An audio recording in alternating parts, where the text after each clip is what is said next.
Kisah Kiai dan Santri, bagian 68, Mbak Yaya dan Ribuan Jin. Sebaiknya memang orang apalagi yang dari internet, kalau ke rumahku harusnya konfirmasi dulu, karena banyak juga yang terlanjur datang, sedang saya sendiri tak ada di rumah, kan sayang sudah jauh-jauh datang. Pernah juga orang sudah jauh-jauh datang dari Jakarta, naik pesawat, mungkin orang sibuk, sebab ada juga seorang ayah, karena anaknya berteman denganku di internet lantas meminta ayahnya yang datang ke rumah, pernah sudah jauh naik pesawat, sampai di Semarang baru konfirmasi. Padahal aku sendiri sedang lelaku gak nemui orang dan puasa bisu, ya kan akhirnya balik lagi ke Jakarta, kasihan juga, tapi mau bagaimana lagi, saya juga masih tahap belajar. Harus menjalankan banyak lelaku amaliyah mendekatkan diri pada Allah. Setelah sholat zuhur ada tamu perempuan diantar oleh dua lelaki, karena abis zuhur aku sudah menebak, pasti orang Pekalongan saja, bukan orang jauh, memang orang Pekalongan sendiri. Ada keperluan apa? Tanyaku. Ini mas. Saya mau mengantar adik saya yang selama ini merasakan keanehan, jawab lelaki yang agak hitam. Keanehan apa? Ini setiap dia tidur, di bawah tubuhnya, di ranjangnya, banyak ditemukan singgat dan belatung. Kok aneh? Sejak kapan itu? Sudah ada 3 mingguan ini. Apa tak ada yang dirasakan sakit? Tidak mas, hanya saya merasakan mudah marah, emosi tak terkontrol, dan suka malas kalau ibadah, jawab perempuan. Ini begini mas ceritanya, jelas salah satu lelaki yang tubuhnya agak hitam. Adik saya ini kan punya pacar, sudah sekitar 2 tahun pacaran, nah pacarnya itu memutuskan untuk memutuskan hubungan, dan tak mau menikah dengan adikku ini, maka adikku akan dinikah oleh mas ini, jelasnya sambil menunjukkan lelaki yang satunya. Nah kok pacarnya yang sudah memutuskan hubungan itu tak terima dengan rencana adikku mau menikah itu, lantas dia mengancam tak akan membiarkan adikku ini menikah, dan akan mengganggunya, lantas kok kejadian kemudian di tempat tidur adikku ini tiap malam banyak sekali belatungnya. Sudah dibersihkan juga ada terus, jadi saya khawatir ada apa-apa dengan adikku ini, jadi saya minta bantuan sama mas. Oh jadi pacarnya mengancam? Tanyaku. Iya, padahal dia itu orang torekoh mas. Tarekat juga banyak yang gak bener kok. Tarekat atau tidak kalau jahat dan berbuat dengan menggunakan santet juga tetap sama namanya juga sesat, karena bersekutu dengan jin dan setan, jelasku. Iya mas, tolong dibantu bagaimana adik saya ini. Ya insya Allah, jawabku sambil mengambil air, kutiup dan kusuruh minum. Dan baru juga minum, perempuan itu langsung pingsan. Siapa ini? Tanyaku. Jin dalam tubuh gadis itu diam saja, hanya bersuara lirih. Kamu kiriman kok ada di dalam tubuh perempuan ini? Tanyaku lagi. Ya, aku kiriman. Petik 2. Dikirim siapa? Dikirim pacar gadis ini. Dikirim makai dukun atau dikirim sendiri? Dikirim sendiri. Kamu keluar ya? Tak mau, jawab jin dalam tubuh si gadis. Kamu berani denganku, kok kusuruh keluar gak mau? Tak berani, saya panas. Saya takut, kok gak mau keluar? Saya takut dengan yang mengirim saya. Lebih takutan denganku atau dengannya? Lebih takut denganmu. Coba pandang aku. Tak berani. Kenapa? Panas. Silau. Keluar ya. Aku tak bisa keluar. Ku keluarkan ya. Ya. Kamu di mana tinggalnya? Saya di kaki. Lalu ku tarik jinnya dari kakinya. Sebentar kemudian sudah ganti jin lain, menggereng-gereng, seperti ganas. Dan mau menunjukkan keganasannya. Kamu siapa? Aku tak mau jawab, jawab jin dalam tubuh si gadis. Ku tempel tanganku di tubuh si gadis, dan jin dalam tubuhnya menjerit kepanasan. Kamu ingin melawanku? Ampun. Tak berani. Lalu kamu kiriman siapa? Saya kiriman ayahnya pacar gadis ini. Kok bisa dia? Iya dia dukun, sering dimintai orang untuk mencelakai orang lain. Apa yang membawa belatung itu kalian? Iya. Ada berapa teman kamu di dalam? Tinggal saya, tadi ada 2. Yang satu sudah kamu keluarkan. Kamu mau ku keluarkan atau keluar sendiri? Saya tidak bisa keluar. Tempatmu di mana? Saya di punggung. Segera ku tarik jin dari punggung si gadis. Aku berpesan sebaiknya mereka berhati-hati, karena bisa saja lelaki pacar si gadis akan mengirim lagi. Malah besoknya aku sendiri yang dikirim banyak belatung. Pagi-pagi depan kamarku banyak sekali belatung, di lemari dan pakaian, jaket, juga di mana-mana banyak sekali belatung sebesar kelingking pada merayap. Ya begitulah resikonya kalau menolong orang kena santet. Pasti akan diserang oleh dukun santetnya. Kalau menolong 10 orang juga akan dikeroyok dukun santet 10. Jadi jangan dikira orang yang berurusan dengan hal seperti ini hanya enak-enakan. Hal seperti ini kalau lengah sedikit akan celaka, dan bisa saja saya celaka kalau tidak dalam lindungan Allah. Apalagi sebenarnya saya ini tak punya apa-apa yang bisa diandalkan, hanya berserah saja pada Allah. Merenungi perjalanan yang terjadi, sebelum terjadi kadang sama sekali tak terbersit setitik pun, perjalanan akan terjadi seperti ini. Kadang yang akan terjadi kemudian sama sekali tak kita duga sebelumnya, yang kita duga banyak melesetnya, yang kita rancang bisa juga akan terjadi, tapi tak sedikit yang meleset dari perkiraan.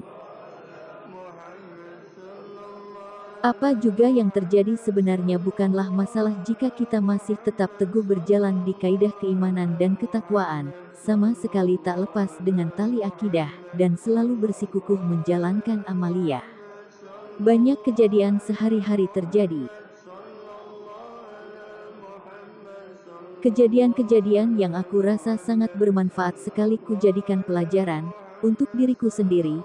Momen-momen berharga kadang amat sayang dilewatkan untuk menyimpannya dalam suatu data atau file, bisa berupa video atau foto, karena kejadian yang sama juga belum tentu juga terulang terjadinya.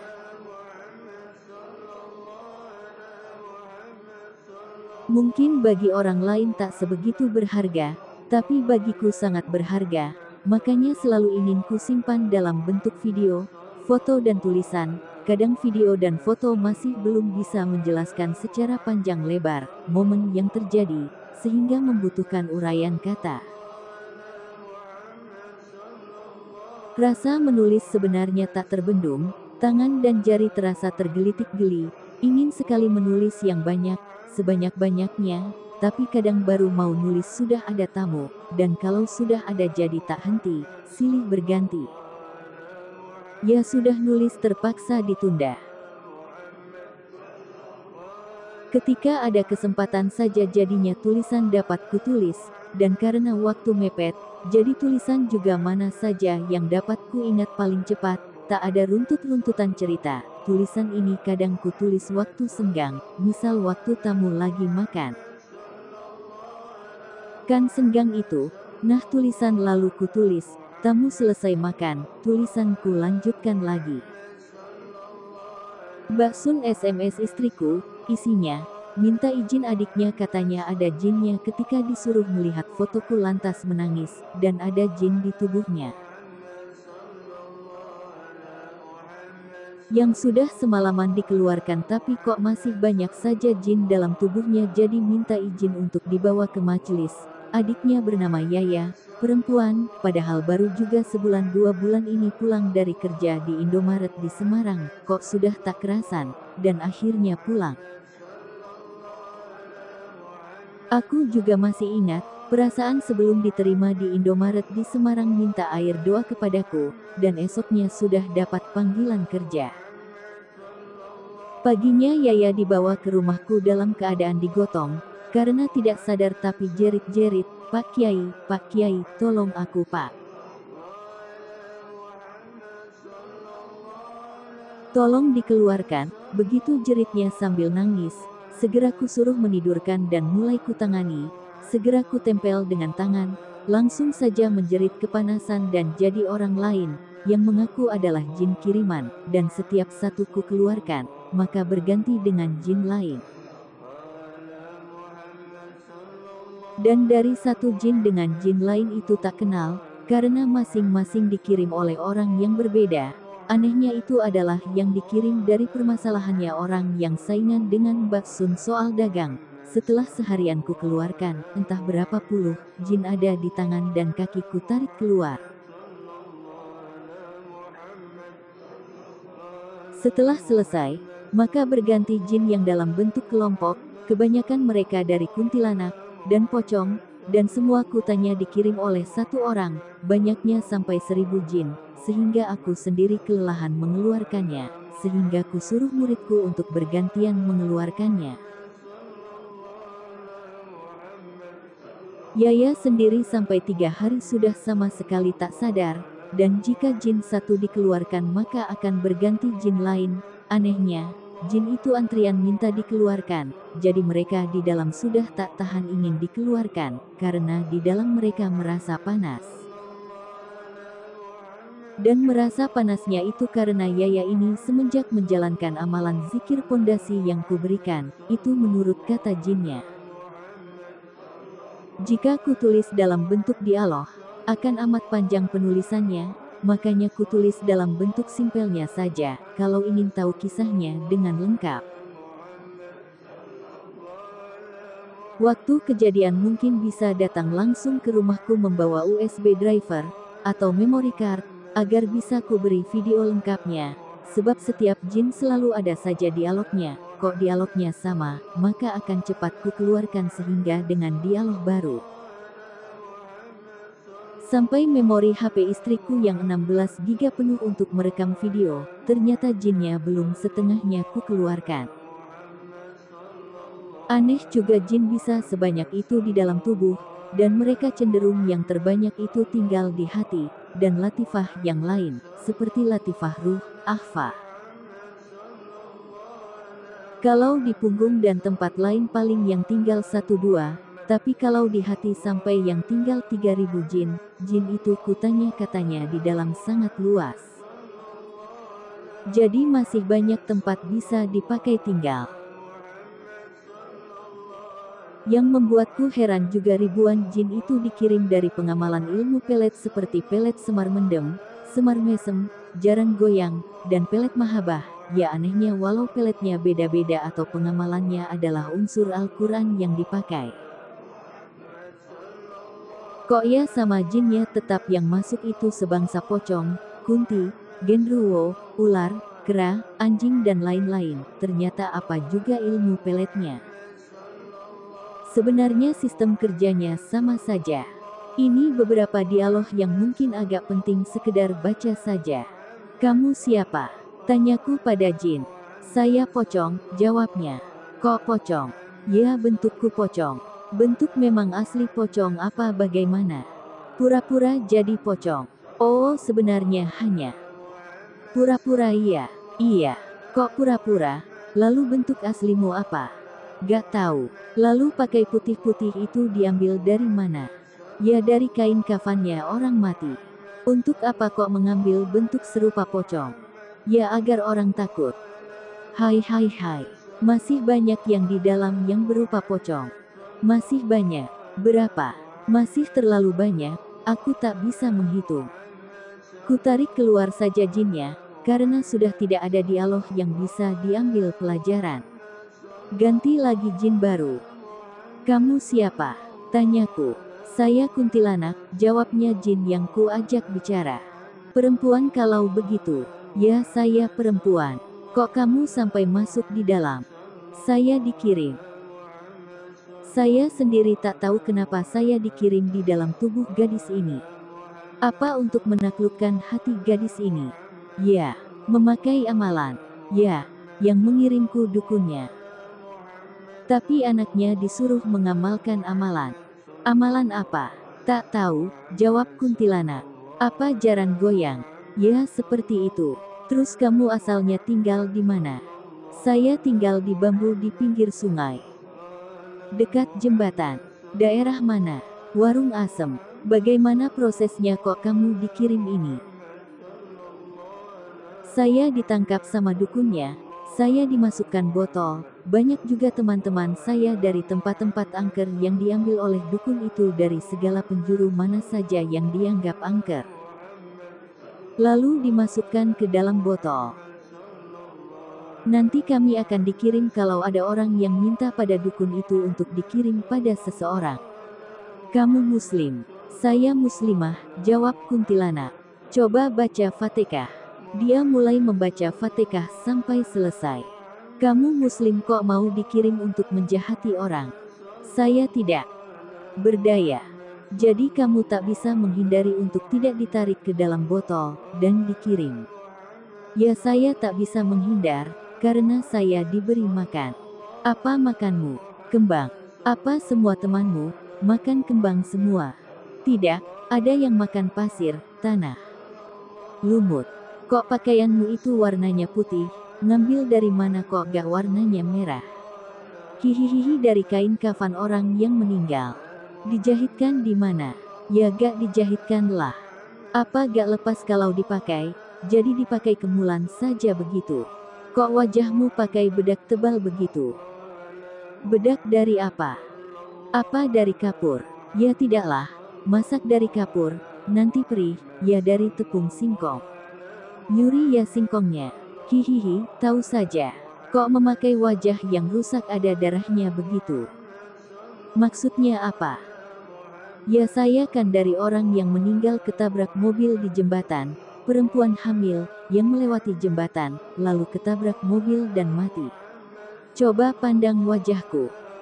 Ampun panas, maaf ampun, saya bohong, itu cuma cerita akal-akalan yang saya buat. Agar orang mengira saya arwah penasaran. Jangan bohong di depanku, ya saya tak berani. Saya dikeluarkan saja. Maka kuntilanak itu saya keluarkan, dan berganti dengan jin yang lain, sampai 3000 jin, sehingga sampai seminggu lebih Yaya harus menginap di majelis.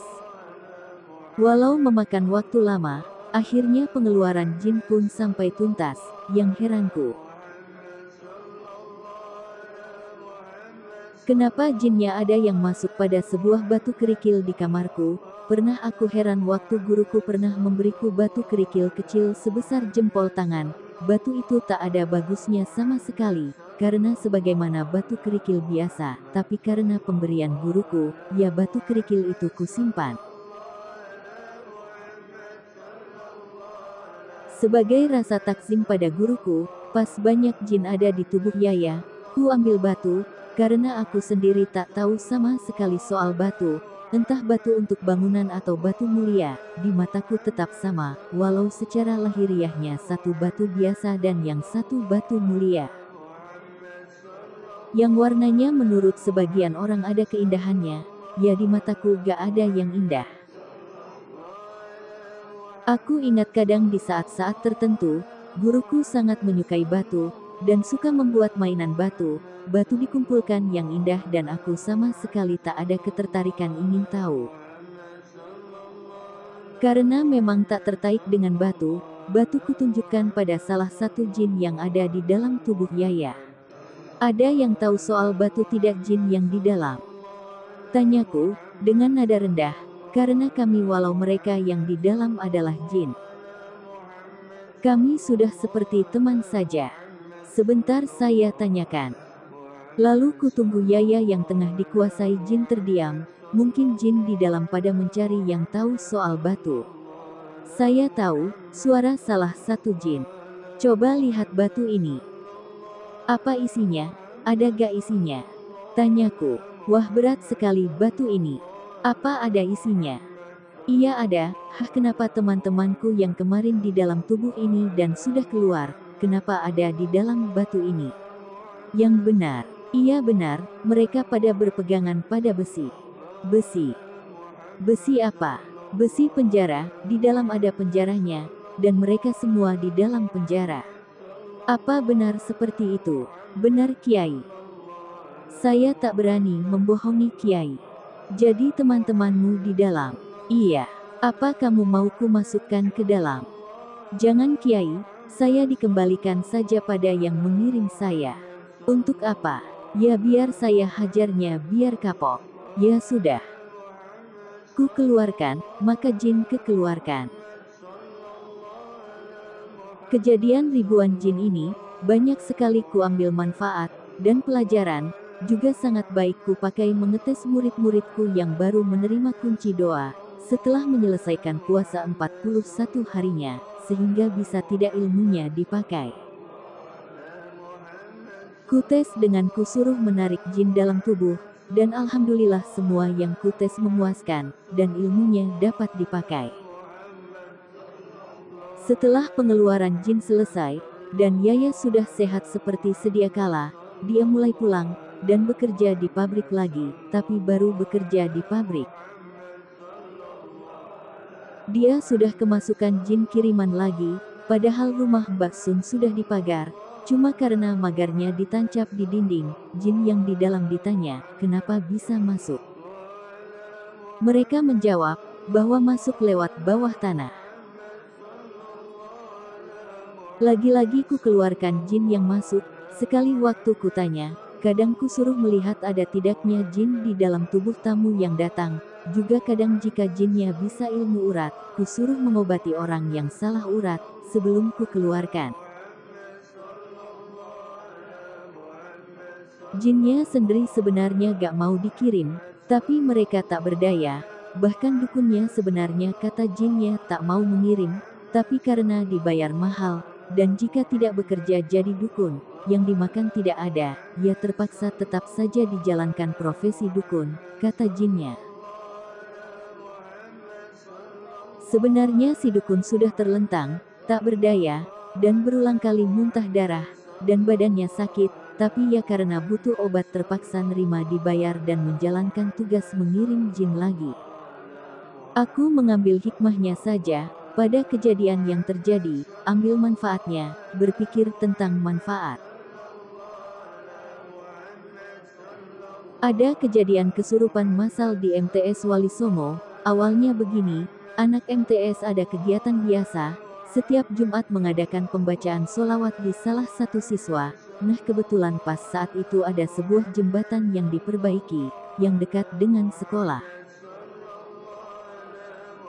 Orang awam juga tak tahu kalau di jembatan itu ada kerajaan jinnya, karena jembatannya diperbaiki, dan otomatis kerajaan yang di jembatan itu ambruk, maka jinnya pada marah.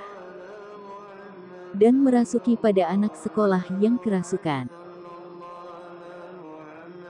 Pas kerasukan terjadi di tempat rumah siswa yang dipakai baca sholawat bersama, maka terjadilah ramai orang kampung menonton. Biasa setiap ada kejadian orang yang merasa punya ilmu, ingin menunjukkan punya ilmu, lantas eksien, ya ada yang kiai.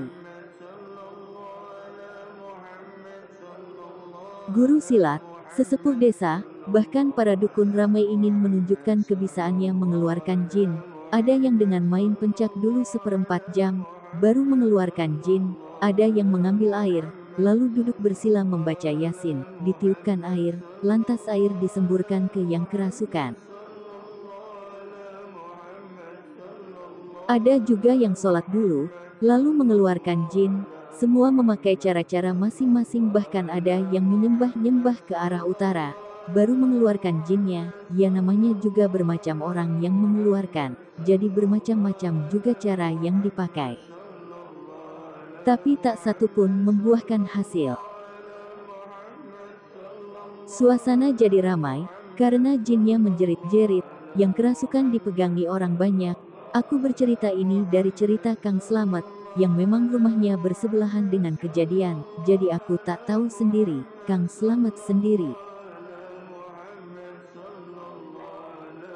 Karena rumahnya dekat dengan kejadian maka dia pun datang, melihat orang pada kerasukan, dia juga langsung mempraktekkan apa yang kuajarkan, dan 2 anak bisa dikeluarkan jinnya, yang kerasukan ada 5 anak, jadi masih 3, dukun yang melihat Kang Slamet mengeluarkan dengan mudah.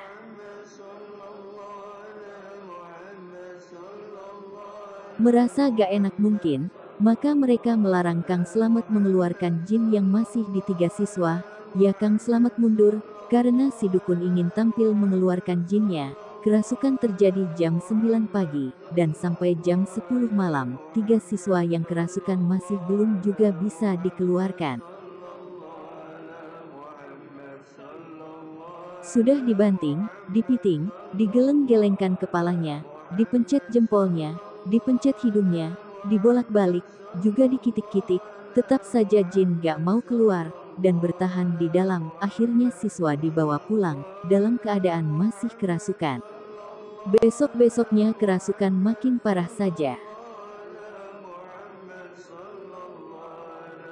Makin banyak yang kerasukan, sehingga sampai terjadi pembicaraan di pasar, di toko, di warung lesehan Megono, semua membicarakan kerasukan yang menimpa siswa MTS Wali Songo. Ada guru yang bicara mau dibawa ke rumahku, tapi kutunggu tak juga ada yang datang, sampai sekolah diliburkan. Tiap hari hanya para dukun dan paranormal dari segala penjuru didatangkan untuk menyelesaikan kejadian kerasukan itu, tapi tak juga ada hasilnya apa-apa. Malah masing-masing ingin menunjukkan kalau merekalah yang mampu, walau akhirnya sama sekali tak ada hasil apa-apa. Yang ku dengar terakhir ada yang cerita sampai di telingaku, sebulan sudah berlalu, dan kerasukan masih juga tetap terjadi. Dan yang terakhir ku dengar yang kerasukan ditangani dengan diulekkan bawang dan dikeceri jeruk nipis, prihatin juga. Tapi masak aku datang menawarkan diri menolong, kok rasanya kayak cari nama dan ketenaran saja.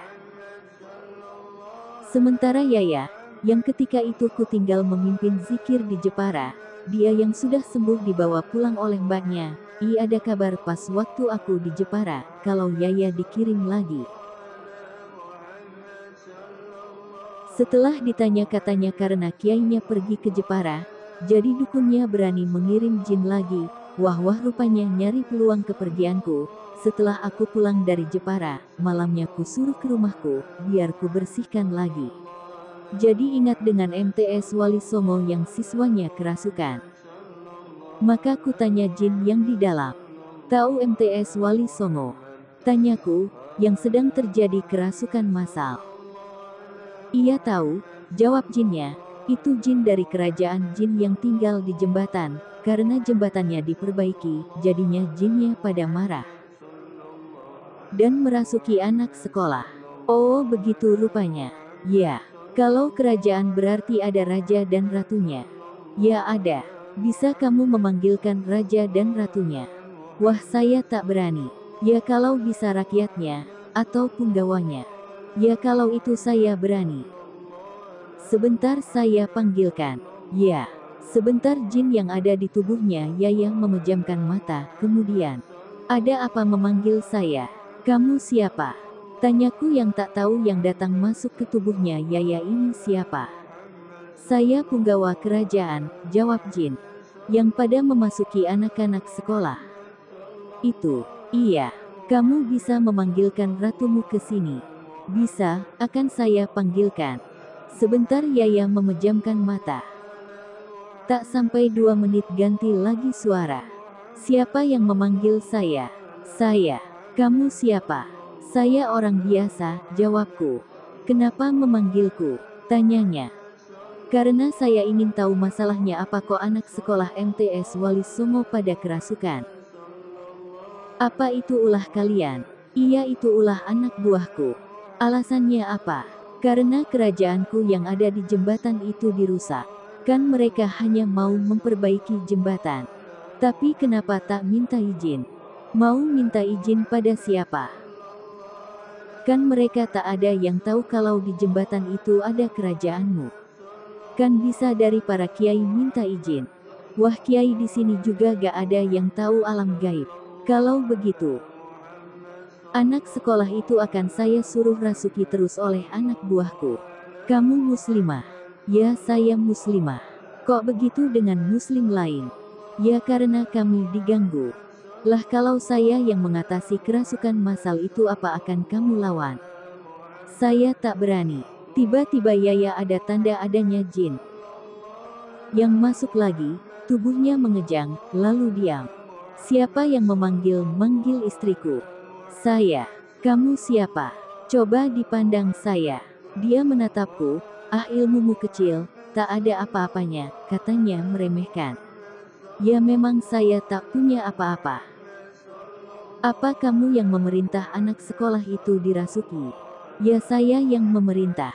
Bagaimana kalau kita adu kesaktian, biar kita saling kenal. Dia mulai menyerangku.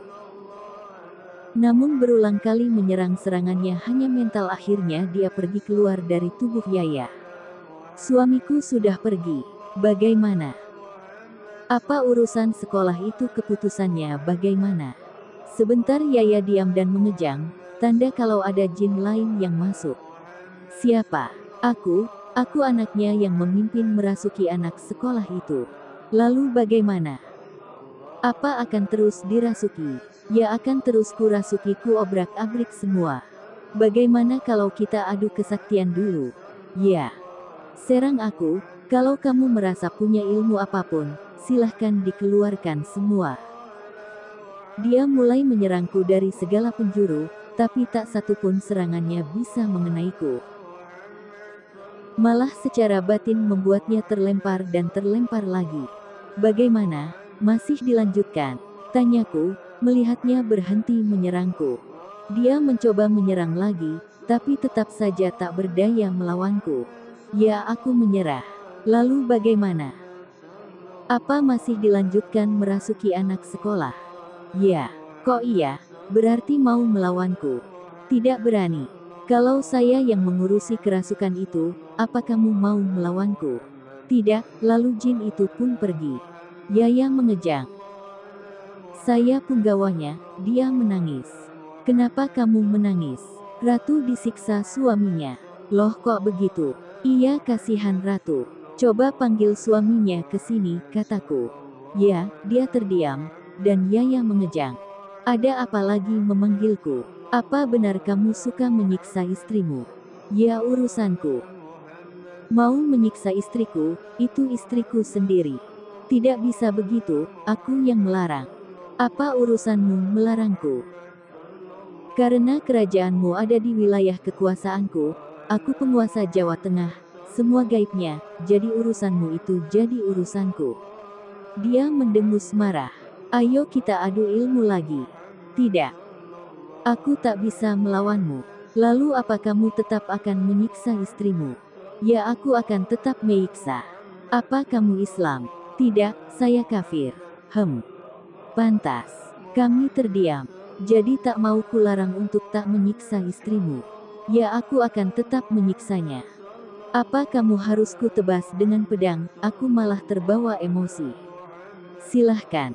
Ku cabut pedang gaib, lalu ku tebaskan padanya. Dia terjengkang. Ah pedangmu tak mempan padaku, katanya. Lalu pedangku arahkan ke lehernya. Ampun, ampun. Iya. Iya aku tak akan menyiksa istriku. Benar, benar. Pedangku tarik baru ku masukkan, dia sudah ngoceh lagi. Ah pedangmu tak mempan padaku. Pedangku cabut lagi dan ku acungkan pada lehernya, dan dia minta ampun lagi, dan tak berdaya. Lalu pedangku masukkan. Bagaimana? Ya aku taat, aku tunduk. Masih mau menyiksa istrimu? Tidak. Saya ingin masuk Islam. Benar, benar. Angkat aku jadi murid, tapi kamu harus taat dan tunduk padaku juga semua anak buahmu dan kerajaanmu. Ya saya siap tunduk dan taat. Ikuti bacaan syahadat yang kuajarkan. Ya, lalu kuajarkan dia 2 kalimat syahadat, dan setelah itu lukanya kuobati. Dan dia mohon diri. Yaya mengejang lagi, tanda ada jin masuk lain. Siapa? Saya, Ratu. Apa suamimu sudah tak menyiksamu? Iya sudah tidak, saya rela kok disiksa. Tak apa-apa. Ya tak bisa seperti itu. Siapa namamu? Dia menyebutkan nama. Bagaimana sekarang soal tinggal anak buahmu? Ya tak tahu. Karena istana kami sudah rusak. Tinggal di rumah sebelahku itu mau. Di mana? Di rumah sebelah itu. Ya mau. Nah rakyatnya semua diajak ke rumah sebelah itu ya. Ya. Jadi muridku yang taat. Ya. Jaga tempat sekitar rumahku. Dan kalau ada pengajian ikut ngaji ya. Ya. Kalau kupanggil, harus datang. Ya kami semua siap sedia, tunduk dan taat pada kiai. Rakyatmu yang belum Islam, diislamkan. Ya insya Allah, kiai doakan kami. Ya, ingat yang taat padaku. Kami akan tunduk dan taat. Apapun kiai butuhkan kami siap memberikan bantuan. Nah begitu. Alhamdulillah semua permasalahan kerasukan massal di sekolah semua selesai. Besok ke sini lagi, saya akan ajari zikir yang benar, nanti diamalkan, ajak sholat berjamaah rakyatmu yang muslim. Ya Kiai. Kami berterima kasih sekali. Malam jam 9, suasana hening, ada tamu juga dan aku sedang mengajari Ratu untuk menjalankan zikir pondasi. Alhamdulillah sekali ku ajarkan caranya semua langsung bisa melakukan. Gak kebayang, banyak punya murid dari bangsa jin, yang bukan hanya 1000-2000. Bahkan sampai ratusan ribu, ini amanah dari Allah. Semoga saja aku kuat menjaga amanah yang dibebankan di pundakku. Aku yakin, Allah Maha Bijak, dan aku yakin Allah akan memberikan kekuatan untuk menjaga amanah ini, sehingga memberikan amanah ini, sebab aku sendiri adalah hamba yang dhaif. Tak berdaya, tiada daya upaya apa-apa, kecuali hanya atas pertolongan Allah semata. Bersambung. Bagian 69.